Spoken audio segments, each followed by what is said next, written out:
The most insulting thing about computers is the fact that they do exactly what I ask them to. Right. And then it turns out that it's you that's wrong. But how could that be? I am never wrong. Well, really, the question is, why would the computer say it like that? That's just rude. Right.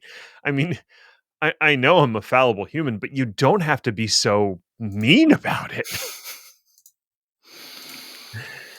I don't. Oh, I yeah. don't. I don't like crying myself to sleep. I mean, I'm used to it, but Yes. I mean, frequency breeds complacency, I suppose, and all that jazz. it's just like the unfathomable darkness and inevitability of the heat death of the universe. And plus, you have to remind me of typos. And why do you have to use the angry red squiggle? No one likes that. It is not a friendly squiggle. I have noticed that, at least with Google Docs, the grammar is the blue squiggle and the spelling is like the red squiggle. So you know which mistake you've made. And They're both mean. they are like, what would be a less annoying color? Like blue's not so bad. And I feel like it's less opinionated because grammar is more flexible. You could think I'm wrong, but I'm right. Spelling, less so. That would be a good name for your autobiography. You could think I'm wrong, but I'm right. Oh, I thought it was going to be spelling less so. Oh, or the angry red squiggle. No, that's the episode title. Let's not get it twisted.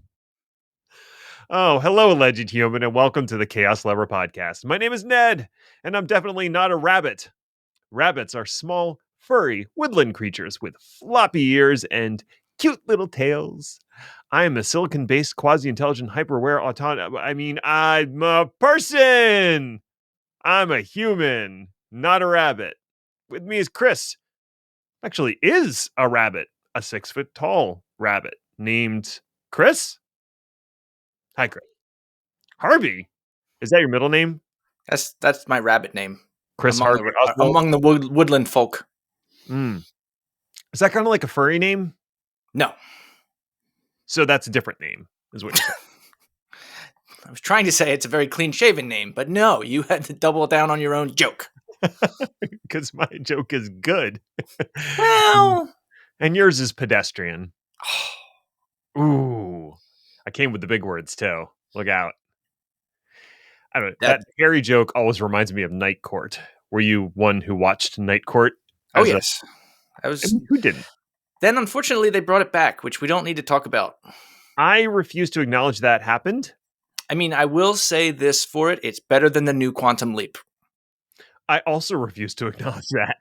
Why are they trying to destroy everything that was great about my teenage years? There wasn't much. Let me hold on to something. Well, I mean, patchouli's still available, so you're probably going to be okay. You do this to hurt me. And I know you do. I don't know what you could mean. That you know my overall feelings on patchouli, also known as pine dirt. Is that what it translates into? I mean, as far as my nose is concerned, yes. I also just have a general association of patchouli with dirt bags because the first person I ever met that wore patchouli heavily he was a dirt bag of the highest variety. And he hung out with us, sweet teenagers, him being at the ripe age of 20, which was weird. It's a little not normal. No.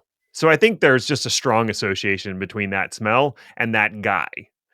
And it doesn't matter how much time passes, that never quite goes away. Like a lot of smell memories. I guess a better question is, what does wireless communication smell like? Wow. How's that for a segue? Well done. Rushed it. Well, if we're talking about predatory behavior, Wi-Fi 7 is coming for your children. Do I have everyone's attention now? Sweet. Let's chat about Wi-Fi 7. But before we get into that, one quick thing I want to note to listeners. Guess what? We now have a YouTube channel. It's under Chaos Lever. Should be pretty easy to find. So if you want to see our facey faces do the talkie talkie, you could do that on YouTube. And hey, if you're watching us on YouTube right now, you could stop looking at our facey faces if it's off putting to you and instead listen to the podcast.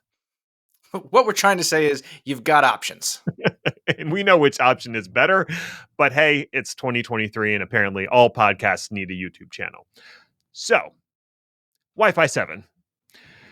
Attentive listeners might remember my recent battle with wireless access points at the old homestead.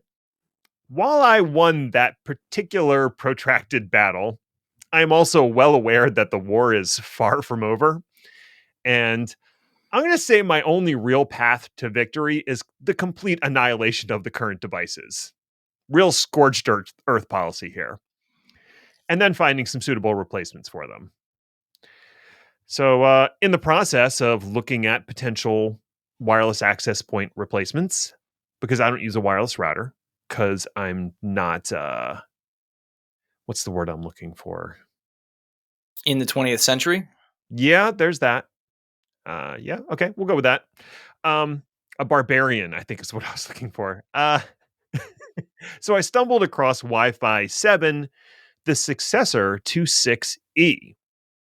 So my access points, I thought they were running Wi-Fi 6, but then I actually looked at them and it turns out they're running Wi-Fi 5. So I am like way behind here. But it does beg the question. Should I upgrade the devices to 6E, which is available now and a ratified standard, or do I wait for Wi-Fi 7 devices to become more prevalent and slightly more affordable, which we'll get to later? And guess what, listeners and Chris? I'm going to drag you along for the ride. So get in, loser. We're going Wi-Fi 7 shopping. Cool. Yeah. I think that actually makes me the Regina George of this situation.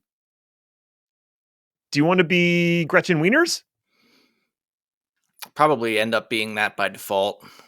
The other option is being Amanda Siegfried, which is not a bad thing. It's very fetch. Stop trying to make fetch happen.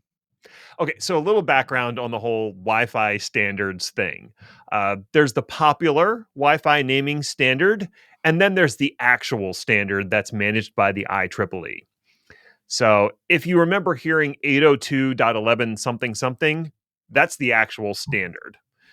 802.11n is the one a lot of people remember since it introduced the alternative numbering from the Wi-Fi Alliance, and it was called Wi-Fi 4.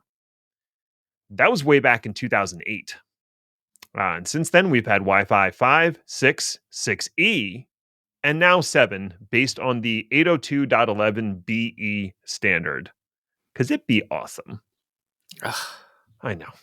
You Why they figured the numbers would move up. I mean, couldn't it be 802.12 at some point? You would think maybe, but that's not how the standard works. No. 802.11. Arbitrary letters thrown on at the end is the way to go. No. So 802.11 is just the general wireless standard for wireless communications protocols. And every time they amend the standard, it basically increments alphabetically. So if you go back, like previous standards were N and then you got into AC. So they basically got all the way through A through Z as the first letter and then just started tacking on a second letter. So I imagine at some point we're going to get to like 3 letters as being part of the standard. And then Something to look forward to. Yeah, or the heat death of the universe, whichever. I was thinking about what Android's going to do when it hits version 27, but that's a whole other problem that we don't need to delve into. So the general pattern is that the IEEE takes forever to ratify a Wi-Fi standard, multiple years. So once the main pieces of the next generation of the standard are settled on, vendors start developing hardware to support it because making hardware kind of takes a while. The net result is that hardware products that support the standard are available before the official standard has actually been ratified, and everyone's just okay with that.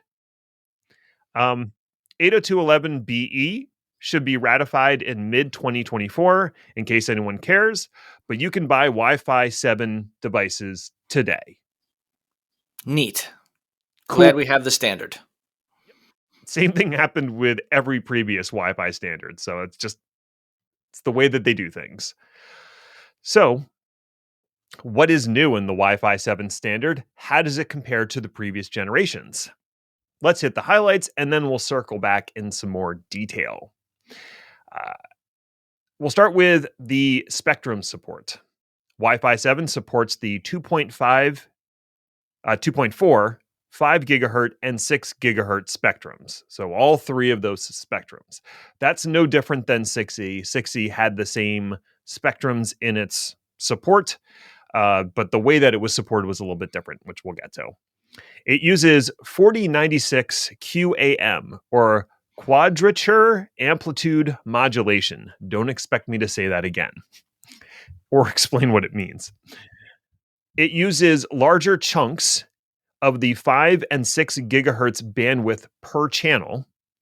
It supports multi-link operation across multiple spectrum bands. It has lower latency by using multi-link operation. It has flexible channel utilization, and it has a time-sensitive network extension, which I didn't have time to get into, but it's a really interesting application where if you do have a time-sensitive network, those are typically wired because they're time sensitive. And this extends that time sensitivity to wireless communications using Wi-Fi as opposed to some proprietary solution, which is important for like manufacturing and other applications. So good for them. And Yay. in this use case, time sensitive means It means that it things have to be going in lockstep with respect to a specific time code. So it can't be like eventual delivery. It has to be gotcha. precision delivery. So there are certain applications where time sensitivity matters. So let's expand on some of those, starting with the spectrum. Uh, Probably the biggest deal is the way that Wi-Fi 7 makes use of available spectrum.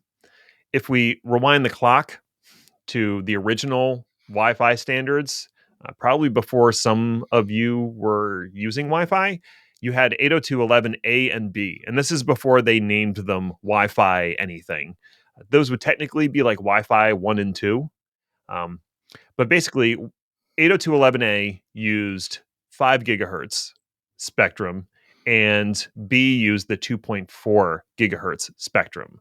2.4 is also used by your wireless phone in your house if you still have one of those. Microwaves tend to emit radiation in that spectrum, and a whole bunch of other things. RC cars also use that spectrum. So there could be a significant amount of interference happening. 5 gigahertz is a little less crowded, which is nice. But it also means, because of the fact that each standard only supported one of those spectrums, an 802.11a device couldn't connect to an 802.11b router. That's not great. Who doesn't want two routers? Well, the introduction of 802.11n, which was Wi-Fi 3, I think, or 4, might have been 4. It was Wi-Fi 4. That packaged both of those spectrum in the same device while maintaining backwards compatibility with the A, B, and G standards. So that meant if you had an 802.11n router, you could use any device with it, essentially. And then the FCC in the United States started releasing portions of the 6 gigahertz spectrum for unlicensed use. And so the Wi-Fi Alliance wanted to get in on that action because higher frequencies tend to allow you to transmit more data because the wave wiggles more, to use a technical term. Wiggle, wiggle, wiggle, wiggle, wiggle. Precisely. Neat. See, I understand Wi-Fi. It's really all you need to know. So in theory, if you're using 6 gigahertz, you should be able to push more bits than 2.4 or 5, all other things being equal. So that's kind of where we were at 802.11n. And Wi-Fi, I think Wi-Fi 5 was the last standard to not use 6 gigahertz. Wi-Fi 6 added support for 6 gigahertz, which is easy to remember. 6 gigahertz. Yay. But it was super limited because the FCC was very concerned about Wi Fi 6 interfering with other devices that were using that unlicensed band.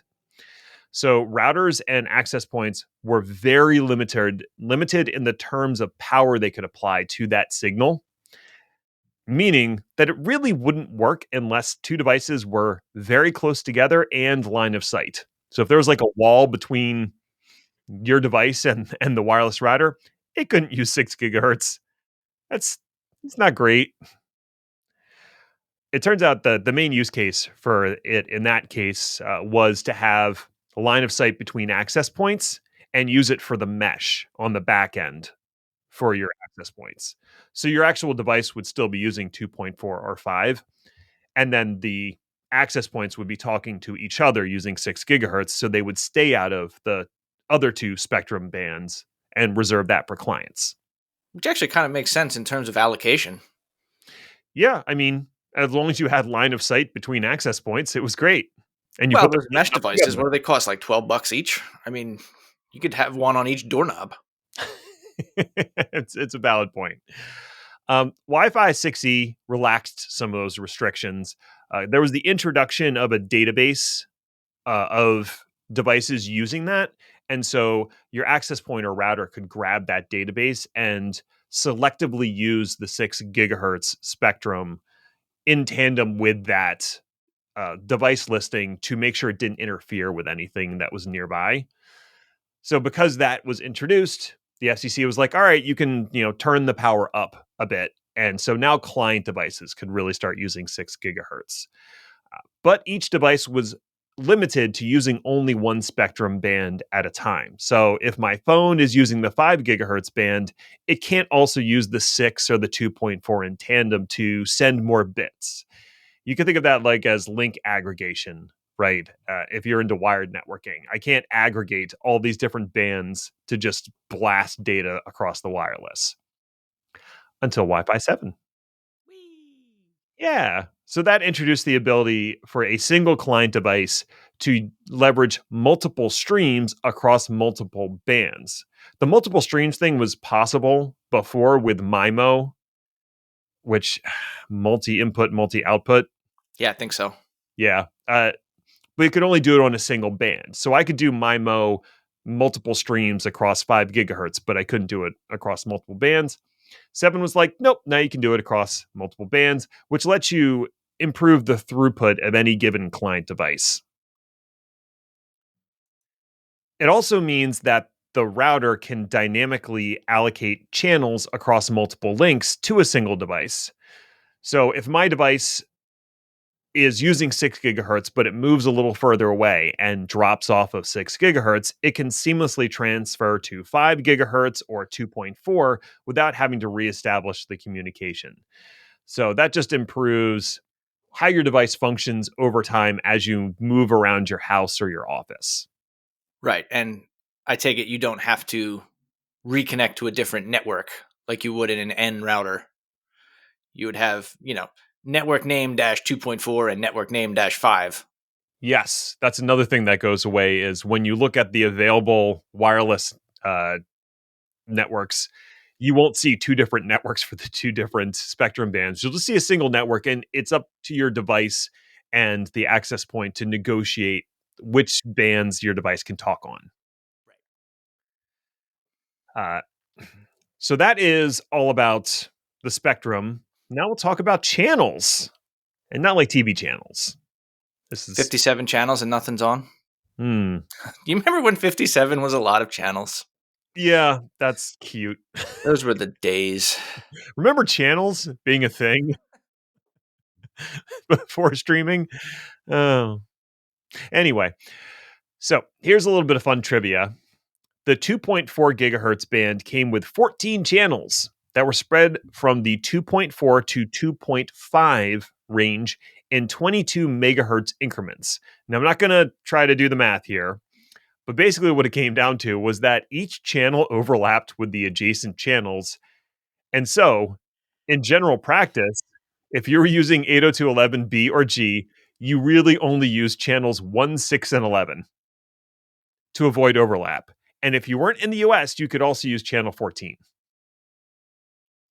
Do you remember this? Yeah, I mean, that's one of those fun things that as you're learning about networking, you find in the advanced settings. Ooh, channels. That's exciting. I'll pick I'll pick 3, which then doesn't actually help you because now you're getting interference from like channel 1 and 6 at the same time. Hooray. Yay! Most devices today will automatically pick a channel for you in the 2.4 gigahertz range, and same thing with 5 gigahertz, which is less of a problem. Which Uh, incidentally is one of the reasons that the world famous technical support technique of turn it off and turn it on again works for increasing your bandwidth on your Wi-Fi router, because what happens is it selects a new, more empty channel. until people do the same thing in adjacent houses, and you end up with a channel like an overloaded channel again. Fortunately, 802.11g and N introduced orthogonal frequency division multiplexing. Please don't ask me to explain that. But what it did is it slimmed down that portion of the channel that was actually being used to 16.25 megahertz, and that reduced the overlap, which increased the number of usable channels. But at the same time, it also added an option to double your channel width to 40 megahertz to get more speed, since each device was only getting a single channel. So now you're back to the same problem. At least in the 2.4 gigahertz. In the 5 gigahertz range, you had a little more room to work with there. So I guess what I'm saying is that it's not just the spectrum band you're using, but how wide the channel is determines how much data you can push down that channel. Because 5 gigahertz and 6 gigahertz are higher frequency, and they have these wider available channels due to the nature of being bigger numbers, because that's how numbers work. 802.11ac, a 5 gigahertz only standard called Wi-Fi 5, used 80 megahertz channels by default and an optional 160 megahertz channel if your device supported it and there was available bandwidth. That was So if you, amazing math that you did on the fly there. That I was am very so good impressive. at this. So if you combine that with multiple antennas on the client and the receiver, you could get a theoretical throughput of 500 megabits per link, which is pretty good. At least we thought it was good at the time, before like Netflix and 100 devices on your home network. Ironically, they're probably all watching Netflix. I mean, Netflix is on, no one's watching it, but yeah. So how about 6 gigahertz and Wi-Fi 7? So now Wi-Fi 7 uses 160 megahertz size channels by default, with an optional doubling to 320 megahertz. And it supports up to 16 simultaneous streams, which gets you a theoretical max throughput of 46.1 gigabits per second. That's more than 500. A little bit. Now, no one's going to get that outside of a lab, and maybe not even in a lab. It is theoretical. But that's a pretty big jump from Wi-Fi 5's 1.1 gigabits per second. Yowza. Yeah. Yeah. So with these larger channels, there is the increased chance that some portion of any given channel is going to encounter interference. Our air is brimming with radio waves after all. So that other feature I mentioned, the flexible channel utilization, it lets Wi-Fi 7 keep using a portion of that channel, even if other portions are being canceled out or interfered with. That's kind of neat. Yeah. So it can make better use of what channels are available to it. The last big piece is modulation, and this is the part that I barely understand. And when I say barely, I mean not at all. I, That's fair. yeah, I tried to read some documentation around it, and there were constellations, phase shifting, Fourier transforms, and other things that all honestly sounded suspiciously like they were plucked out of a Star Trek episode. Like, I'm sure you could invert the polarity or something as well. So, what I can tell you is that Wi-Fi 6 and 6E used 1024 QAM, and Wi-Fi 7 uses 4096 QAM. And that's like a zillion times more better. At least, if not more than that. Yes. Uh, to put it in like simplest terms that I might kind of understand is that modulation is how you pack more information into a signal by altering some aspect of the wave that carries the data. So AM radio modulates the amplitude to encode information. FM radio uses frequency modulation, and QAM uses some multi-dimensional thing brought to us by the Q Collective. Yeah, Yeah, I think QAM stands for Q's awesome modulation. So that sounds accurate. I'll have to ask Picard and see if he agrees. So seriously, I was reading the Wikipedia article, and once it started showing me limit functions, I was like, nope, I'm out. yeah, I get it. I tried watching a number of YouTube videos, particularly around Fourier transformations, because there's a lot of talk about how that one equation and that one function is like basically the only reason technology exists. Because it doesn't just help Wi-Fi; it helps like everything. Yeah. Yeah, it does something with graphics, I think, and it's probably used in AI. I think it's used so it's like, wow, yeah, this is important. I think you need to know matrix algebra and calculus, which come on, Nobody knows that. This is ever. 2023. Nobody knows calculus anymore. Oh, I did once. Anyway, so let me bottom line what everything I discovered and how this applies to my home networking conundrum.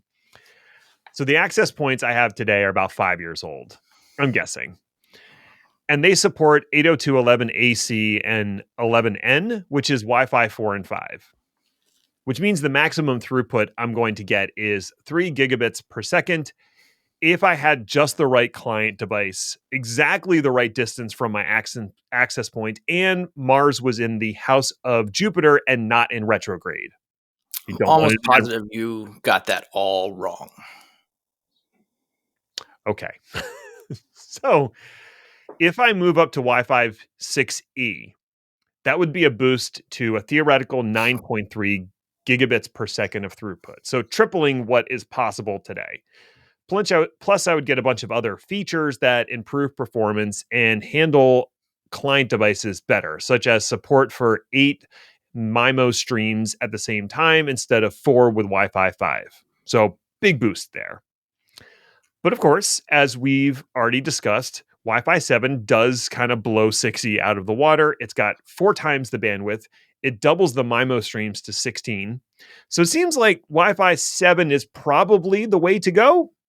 But that does, introduce some new questions. Can you get Wi-Fi access points right now? Yes. Yes, you can.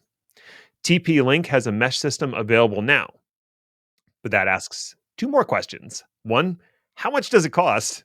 And 2, do I have any client devices that could actually use Wi-Fi 7? So the answer to the first question was super simple. I looked up the pricing, and their mesh access point system called Deco BE95, they sell it in a 2-pack, and it's $1,200 Okay. with 2 access points. Yowza. For comparison, the previous generation for 6A, their Deco XE75 2-pack, is $270. Which is different.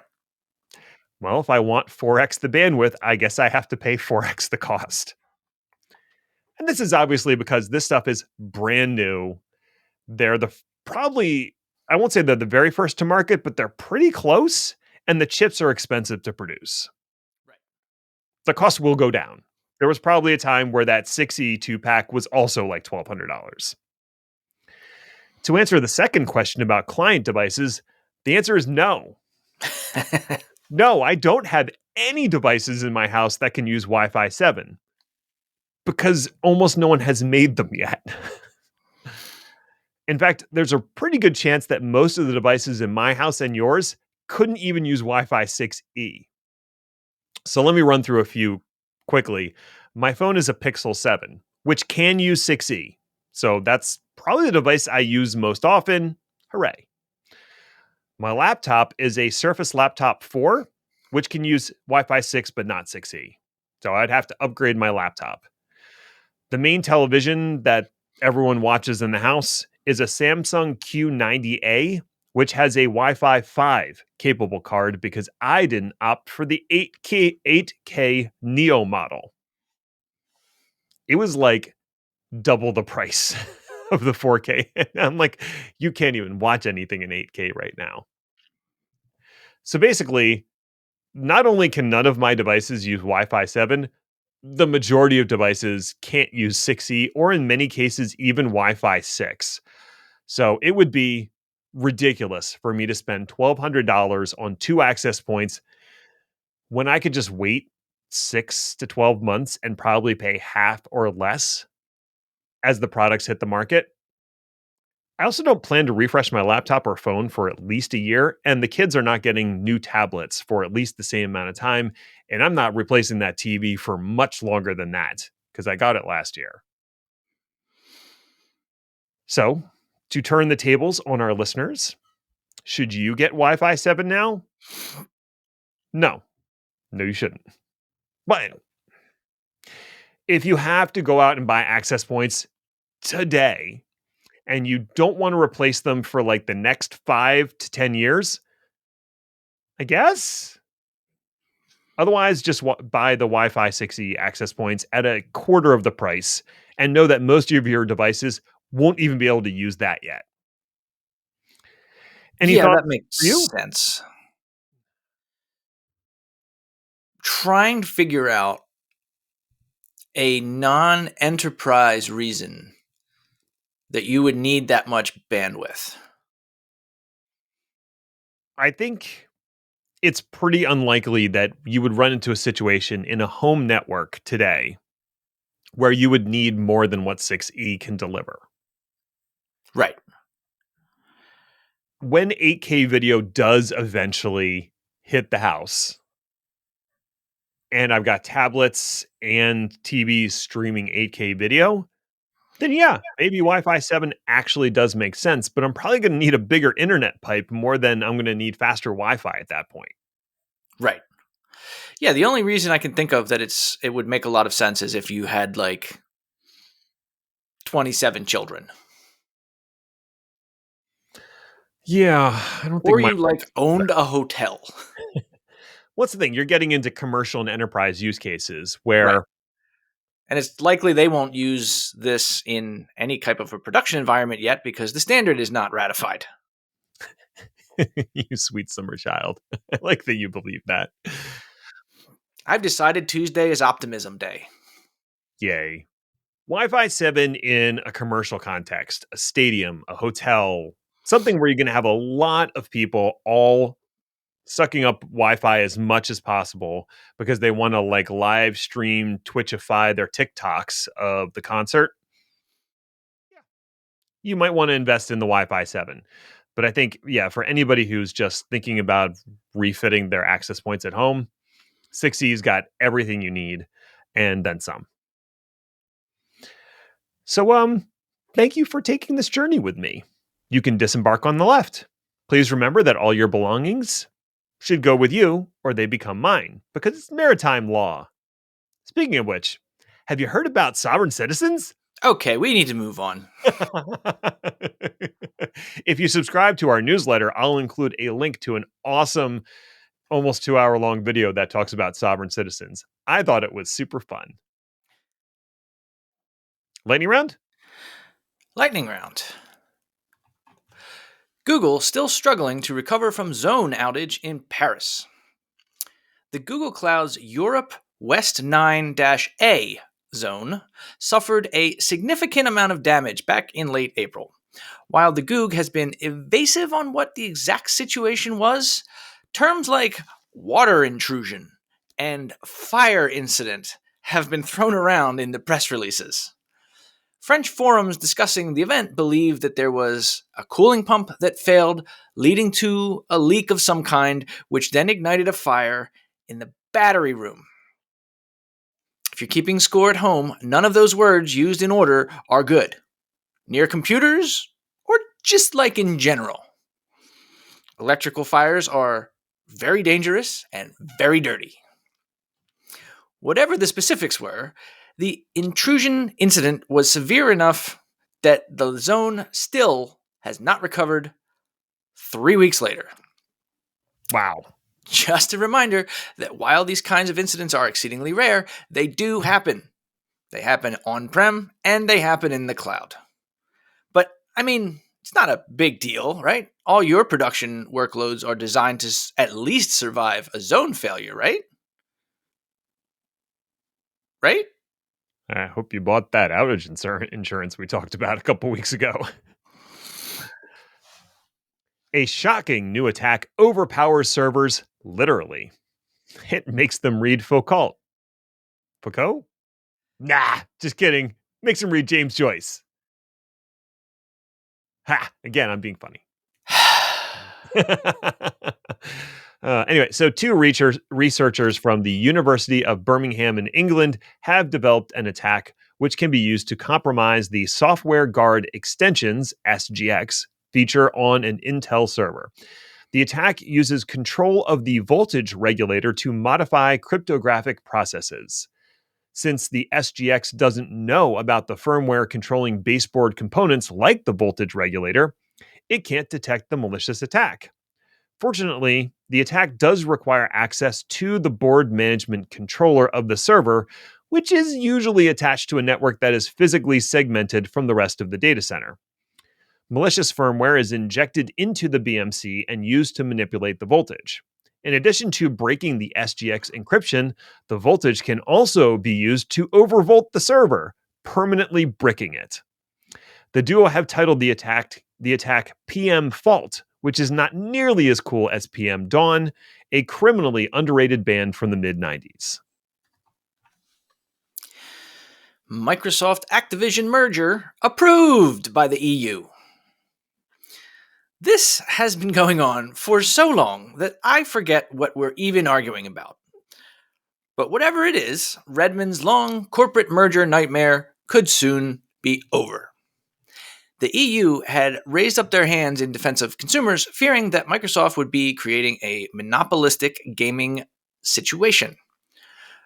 Microsoft finally appeased them by promising that everyone everywhere can play Call of Duty.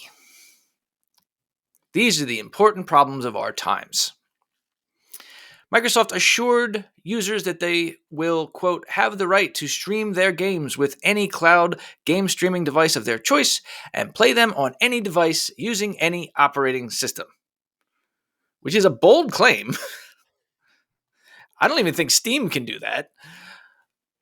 But it's frankly a claim that could have and should have been made a long time ago. Time will tell if this will be a win for gamers, but it appears to be a win for Microsoft. Now here's a question to ponder. The EU still hasn't approved this. So what's gonna happen there? I don't know. I enjoyed Brad Smith. He said that the UK decision was, quote, probably the darkest day in our 4 decades in Britain, which, wow, dude, maybe time to take it down a notch. Microsoft signs on to make data center fusion a reality. In 10 years, of course, because fusion is always a decade away. Microsoft has signed an agreement with Helion Energy to build a commercial fusion facility in Washington state with an operational plant running by 2028. That's less than 10 years. The thing about current fusion reactors across the world is not that they can't produce fusion. Most of them can and do on a regular basis. It's that none of them have been able to produce more power than it takes to run the reactor. And that's kind of a problem if you want fusion to be self-sustaining. Microsoft is also a little bit dubious, so they've agreed to buy power from Helion once the plant is producing said power.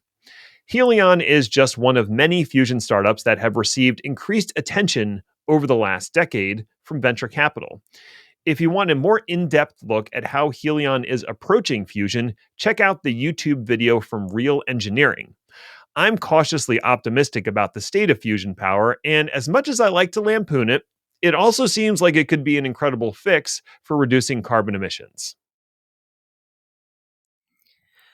Elon announces new Twitter CEO, and it's not Sheryl Sandberg. Huh. Well, one of my New Year's predictions takes a turn for the worst. The new CEO of Twitter has been announced and will be NBC Universal's advertising chief, Linda Yaccarino. Now, this does make perfect sense because at its core, Twitter can only exist from the grace of ad revenue, something that Elon's never-ending antics have destroyed to the tune of something like 2/3 loss since him taking over. Now, a great philosopher once said that Elon would never approve a CEO that he didn't think he could control, which is probably why Sheryl Sandberg was never really in the running. Either that or even she couldn't imagine working with Elon on a daily basis. Both likely. Elon, never the greatest student of science or business, likely has never even heard of Yaccarino, so he probably thinks he can turn her into his pawn. Then again, Elon still thinks his vaporware idea of X the Everything app is worth talking about or is ever actually going to happen. Something tells me he's going to be wrong about both of those things. It is not fetch. Turns out copying other people's stuff willy-nilly might be illegal. What? Isn't that just plagiarism? There's a lawsuit in the District Court of Northern California against Microsoft, GitHub, and OpenAI regarding Copilot and its OpenAI Codex model. The suit alleges that the defendants have violated copyright, contract, privacy, and business laws through the code that was ingested and regurgitated by Copilot with absolutely no attribution. While many of the initial allegations were thrown out by the judge, two of them are still standing. The first is that the codex is in breach of software licensing terms, and the second is that the reproduced code lacks the proper copyright attribution that's required by the DMCA. This is just the first step in what I am sure will be an extremely long and drawn-out legal battle that may even end up in front of the Supreme Court. The problem, of course, is that GitHub Copilot and all the other AI projects aren't exactly waiting to see how things pan out, instead choosing to race forward at breakneck speed and deal with the legal fallout later, if ever. We could say that the horse is truly well and out of the barn, and now we're arguing about what type of hinges were on the open door. I hope they were brushed nickel. Oh, I do like a good brushed nickel. I like a classy barn. Well, you're a very classy guy.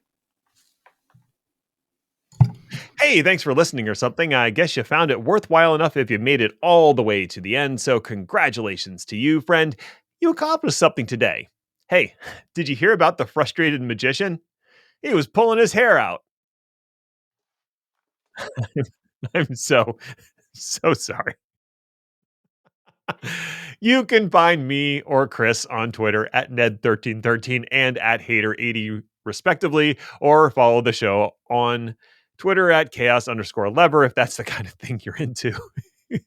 For anybody who's listening, Chris got up and walked out.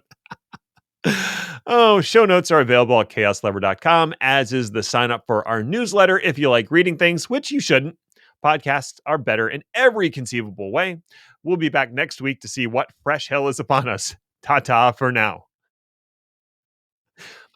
Baby, come back. You can blame it all on me. You ruined it. Hey, did you hear what the triangle said about the circle? It was pointless.